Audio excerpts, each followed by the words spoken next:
Assalamualaikum warahmatullahi wabarakatuh.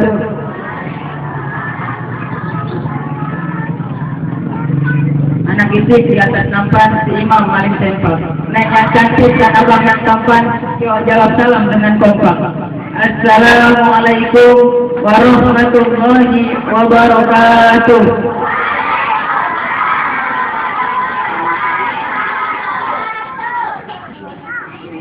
Bismillahi walhamdulillah walhamdulillahilladzi amarna wa awjabana bil ibadah wassalatu wassalamu ala rasulillah fassalli wa sallim wa barik ala sayyidina Muhammad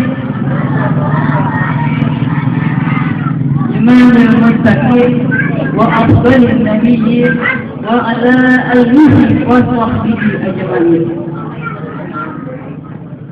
Pada malam yang dipenuhi oleh rahmat ini, marilah sama-sama kita ikhlaskan hati kita.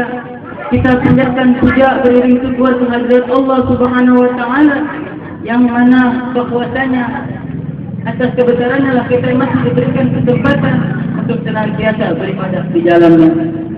Salawat dan salam semoga selalu kita curahkan ke haribaan baginda besar Nabi Muhammad. Beliaulah penghulu dari semua nabi. Apa yang dikatakannya wahyu dari Ilahi. Beliaulah pemimpin dari setiap insan. Akhlaknya mulia bagaikan kitab suci Al-Quran. Beliaulah hakim yang maha bijaksana, tak pernah memandang miskin dan si kaya. Yang saya hormati dan yang saya muliakan, guru besar kita Al-Ustaz Muhammad Husaini beserta istri dan keluarganya. Yang saya hormati dan yang saya muliakan, para hujjah, para asatidz, para alim ulama.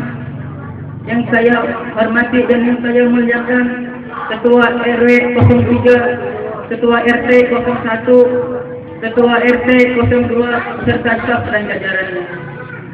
Yang saya hormati pula para bapak ibu wali santri serta santriawan dan santriawati Majelis Taklim Raudatul Ulama. Saudaraku sekalian, sebagaimana kita ketahui bersama, Nabi Muhammad merupakan salah seorang manusia yang tinggi akhlaknya, baik dalam tutur katanya maupun dalam perbuatannya. Nabi Muhammad juga merupakan salah seorang manusia yang terpelihara dari segala segi dengki maupun iri hati. Nabi Muhammad juga merupakan seorang manusia yang terbebas akan dosa.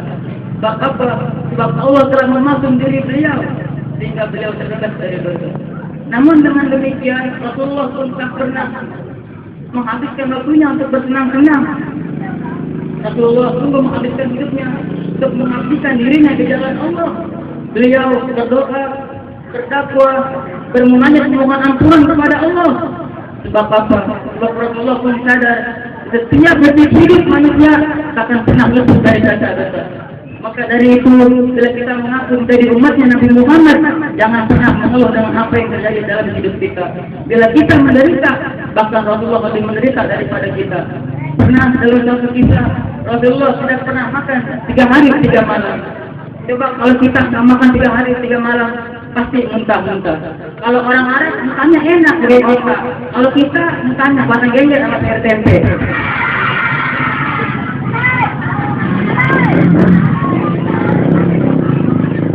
Atas kemuliaan beliau sampai-sampai Allah memuja-mujanya dalam satu kabar indah. Allah jelaskan, laqad kana lakum fi rasulillahi uswatun hasanah.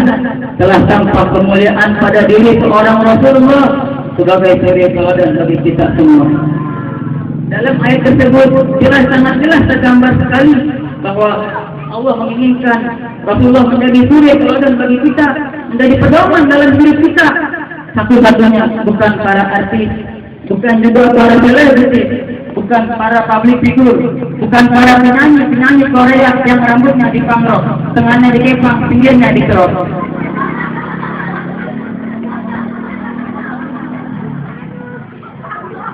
Apa juga yang dimiliki oleh seorang Rasulullah, contoh Rasulullah dalam cara ia pemimpin.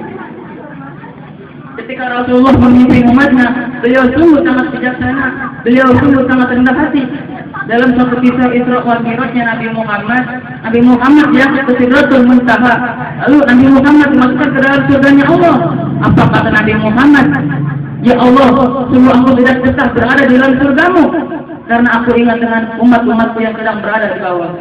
Kesimpulannya apa? Kita terpilih menjadi seorang pemimpin, jangan pernah melupakan rakyat-rakyat yang ada di bawah. Contohnya apa? Banyak pilkada sekarang, kita mau menjabat, kita mengumbar seribu janji, tapi ketika sudah terpilih, kita lupa apa yang tersebut. Betul nggak? Maka saya pernah membedakan antara perbedaan pilkada dan pilkada. Kalau pilkada pasti, kalau udah jadi lupa. Tapi kalau pilkada, kalau lupa pasti jadi.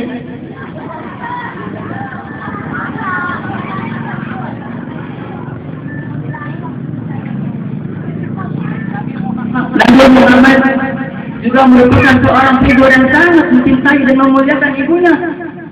Zaman sekarang banyak orang yang terlalu sibuk mencari surga yang jauh, namun melupakan surga yang dekat. Apakah itu surga yang dekat? Yaitu seorang ibu. Kita sering berziarah ke tempat-tempat yang jauh, ke tempat para makam-makam ulama yang jauh, tapi kita jarang sekali berkunjung ke rumah orang tua kita. Kita bangga bisa memeluk seorang idola kita. Kita bangga bisa memegang tangan seorang idola kita. Kita bangga bisa memeluk seorang idola kita dengan penuh kasih sayang, dengan wajah penuh cinta. Namun apakah yang kita lakukan bila kita bertemu dengan orang tua kita, bertemu dengan ibu kita? Sangat tidak. Anak kecil zaman sekarang banyak kalau lagi minta duit doang, kalau aku pasti itu boros. Maka dari itu, bila kita ingin menjadi seorang anak yang berbakti, maka bertakwalah kepada ibu kita. Ingat, ridho Allah terdekat pada hidup seorang orang tua.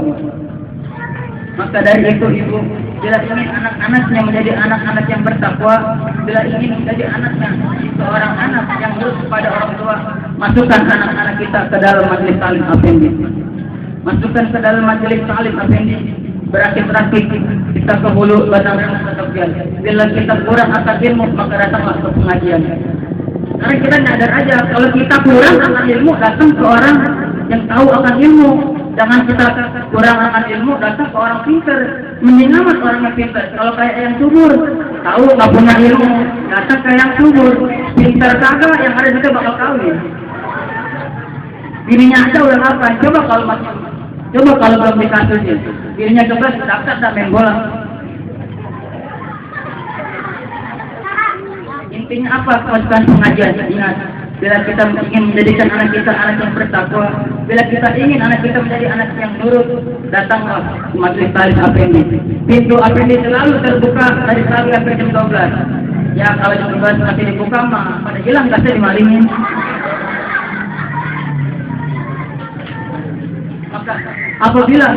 Maka dari itu, maka tempat pengajian jangan pernah memandang pengajian Afendi dari tempatnya. Kalau dari tempatnya memang berantakan. Tapi sebaik-baiknya tempat di dunia ini adalah tempat di mana terdapat majelis ilmu, tempat di mana terdapat majelis ilmu, tempat belajar mengajar, tempat kita memuji Allah, bertasbih kepada Allah, mengagungkan Allah, membesar-besarkan nama Allah, bukan di tempat-tempat yang lain. Kalau ada pengajian kayak begini, baru sebentar aja ibu-ibunya udah pada pulang. Coba ada indok di lote, mau panas-panas, mau hujan juga masih aja rame. Itu begonya orang zaman sekarang. Maka dari itu ingat-ingatlah akan kita datang ke pengajian. Pengajian juga dapat mengingatkan kita dari pergaulan bebas. Sekarang faktanya banyak remaja kamar mandi zaman sekarang belum kawin udah ambil duluan.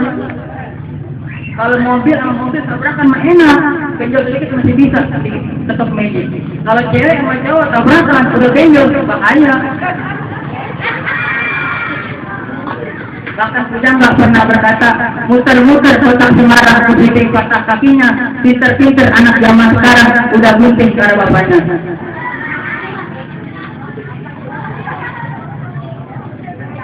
Maka dari itu, jangan lupa kita datang ke majelis Afendi.